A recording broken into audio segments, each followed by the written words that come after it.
you Haitian. Are you first generation? Did your parents migrate over here, or were they born in America? Actually, my mom is American, my dad is Haitian.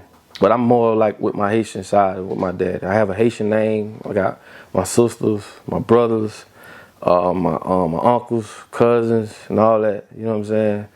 Haitian, you know. Did was your father? Your father got family in America too, though, or he just came over? They met in Florida, or? Yeah, they met here in Florida.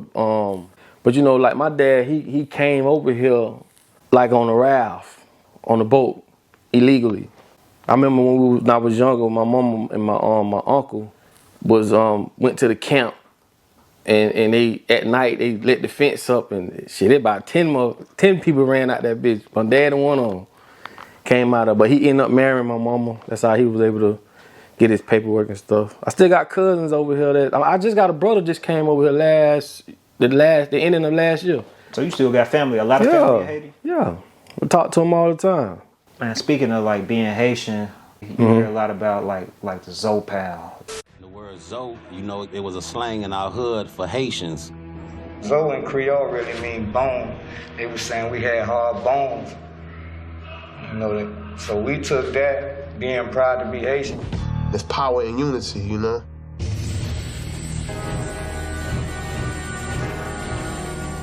This is what we represent. This is what all of it mean right here. This flag said right here, La Union fait la force, which means when you unite, when you click up, join up as one, that's powerful.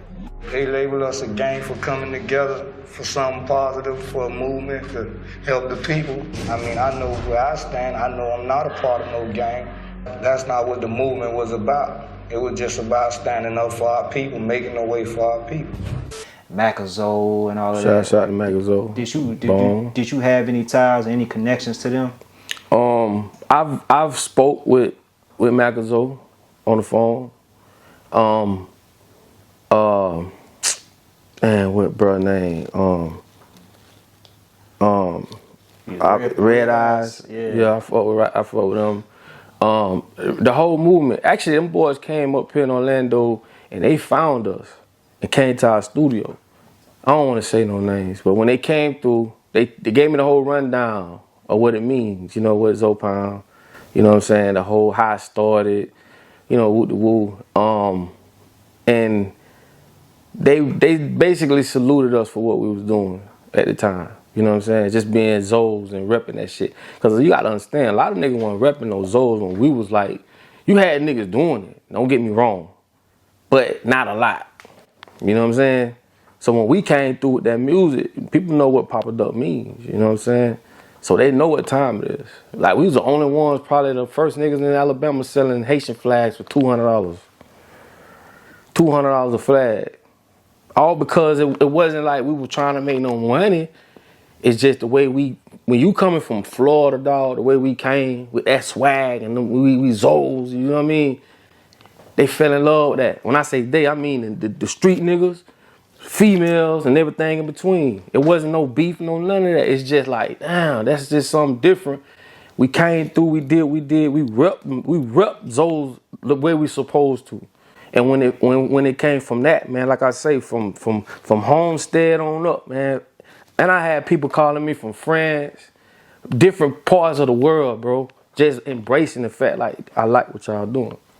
You know what I'm saying? As Zoes. It was bigger than what I thought. You know what I mean? As far as, like, people that was paying attention, you know? Because we rep that. You know what I'm talking about? We rep that. So, like I say, when them boys came up here, found us, came to the studio, and broke it down to us, it's like it was love. And every time we went that way, it was love. You know what I'm saying? It was love. Mm-hmm. The ones who really put foundation into that, you know what I'm saying? It was love. Yeah. Man, for somebody who's just watching this, not familiar with like just the whole Zoe culture, you know, just break it down, man, like the meaning behind Papa Duck and just what's so important about like just that Papa Zoe Duck movement, being a Zoe. Like what does it mean to be a Zoe, and what does Papa Duck mean? Papa Duck was the president of Haiti. Papa Doc, you know what I'm saying? My cousin uncle gave me that name when I was little. And then he called my brother Dubaye. You know what I'm saying? basically, to me, Zoe was a, cause I got picked on going to school too. Yeah, they say like earlier on, like Man, I got picked on from not just, I got picked on from my cousins on my mama's side. You feel me? If we playing football and I drop the ball, Haitians can't catch. That shit just made me so motherfucking mad, bro. Everything was about Haitian, bro. Haitian can't catch. Haitian can't dress. Haitian this, Haitian that.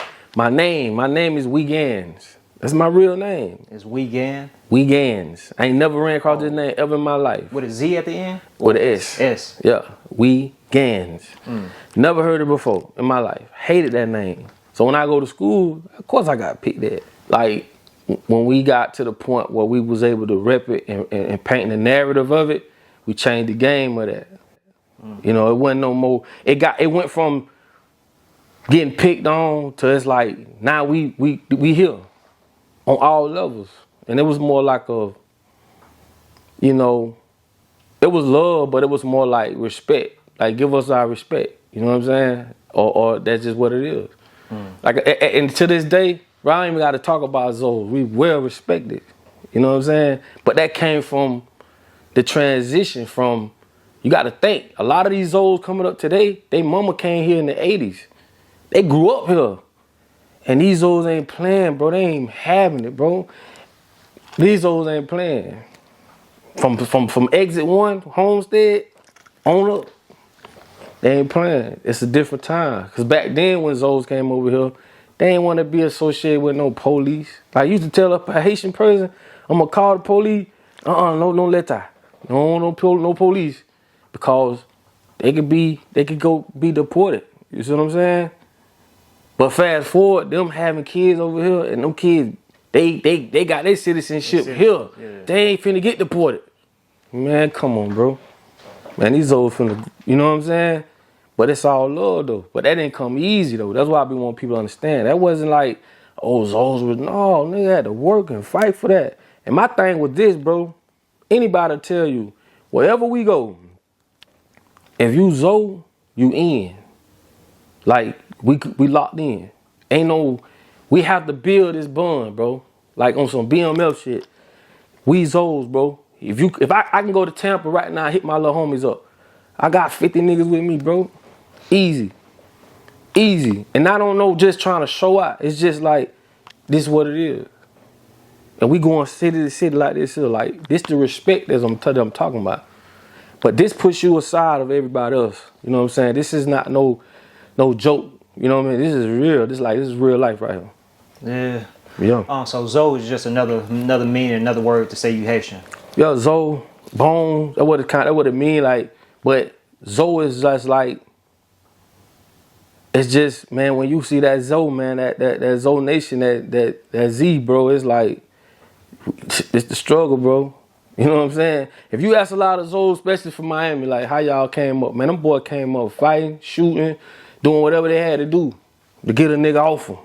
So that shit ain't just like, oh yeah, you Zoe. Nah, man, this shit is real, bro. Like, this ain't no joke. It's a lot of niggas that done got deported. Ain't coming back.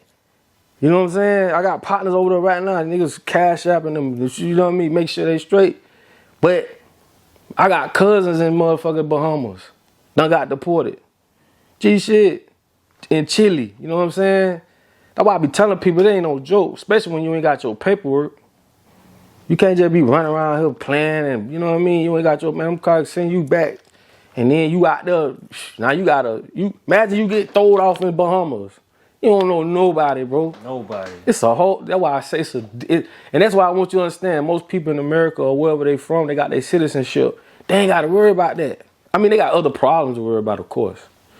But just saying, your son finna get deported and you don't know where he gonna be at over there unless you got people over there, that's hard, bro. You know what I'm saying? Hundreds of thousands of Haitian migrants living in the U.S. are facing deportation. This comes as the Trump administration is canceling the Biden-era legal status of more than 500,000 migrants from Haiti, Cuba, Nicaragua, and Venezuela as of April 24th. And in August, the U.S. will end another immigration category called temporary protected status for about 500,000 Haitians. So you feel like it's a lot of people who've been deported and they just lost complete contact with their Hell family? yeah, bro. Yeah. And like with Haitians, bro, like even right now today, I pulled up in my truck. I just picked up a truck full of clothes. Right now, I got like 6 duffel bags of clothes that we wash and send them back home. Yeah. Are you still tapped in for real, for real? Come on, bro. Talk. You have to, because I'm going to tell you something. When you got family over there and you ain't really like, because they look at over here like you done made it. Paradise. It's paradise. So you got people over there and they look at you like, man, you ain't sending us nothing. You ain't, man, when your ass go over there, man, them people might do something to you. Like you don't win Hollywood. Huh? Yeah. Because they don't, the stuff, pull out this, I never told this story. Before John passed, he went to Haiti, right? He took $2,200 because he was only supposed to be there for like a weekend, right? But he took all hundreds. But when he came back, he had gave all his money out because he have no, ain't got no change over there like that. You giving out $100 bill, that's a lot of money to them over there. He seen a couple homies from the crib, Kiki them and all of them got deported. He see them. So what he did was when he went and he saw how it really was, right? How living in Haiti really was. When he came back, he was dead broke. I picked him up from Miami Airport. That man made me pinky promise him, right? We grown men, bro. Man, Duck, pinky promised me, bro, we'll never throw away no food. I said, yeah, man, no, pinky promised me, bro, we'll never throw away no food, ever. And I made that promise to this day. If I go out and eat, I clean the plate, bro. I done had waitresses and all, like, damn, you was hungry. I'm like, nah, bro, this is bigger than me eating this food. Don't throw away no food. So if I see somebody got clothes or they trying to do, give them to me, bro. We sending them back. That's what we do. That's my way of giving back. Because when you come to America, dog, you really spoiled. And this is what I learned. There's levels of poverty. Your poverty may be another person's kingdom. You got to be weary of that. Until you really go somewhere and really see people walking around with dirty clothes, no good running water, no electricity. That's poverty. Being over here, you might be living in a rooming house. Man, them people would love to live in a rooming house. You get what I'm saying? So you can't lose sight of that at all. So not for granted. Yeah. You can't. And when you do, that's when you become poor spiritually. Like you spiritually bankrupt. That's why rich people can have millions and still kill themselves. Because they empty inside. You see what I'm saying? But when you got like a giving spirit, bro, you can never, like you can roam the world, bro, with no worries. Man, money just fall in your lap, bro.